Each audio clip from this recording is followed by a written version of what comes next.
2030 నాటికి ప్రపంచం సరికొత్త రికార్డు ఉష్ణోగ్రతలను చూస్తుందని ఐక్యరాజ్య సమితి వాతావరణ సంస్థ తీవ్ర హెచ్చరికలు జారీ చేసింది.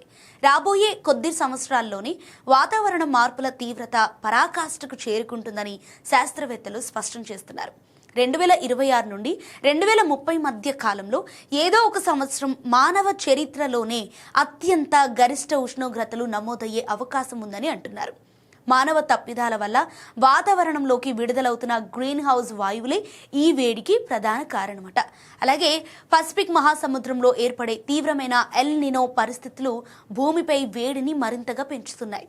మరోవైపు సముద్ర మట్టాలు దాదాపు 50 సెంటీమీటర్ల వరకు పెరగటం వల్ల ముంబై, చెన్నై, గోవా, కొచ్చి వంటి భారతీయ తీర ప్రాంత నగరాలు మునిగిపోయే ప్రమాదం ఉంది. సో వాతావరణ మార్పుల కారణంగా ప్రతి సంవత్సరం లక్షలాది మంది ప్రజలు తమ నివాస ప్రాంతాలను వదిలి సురక్షిత ప్రాంతాలకు మకాం మారవలసి వస్తోంది.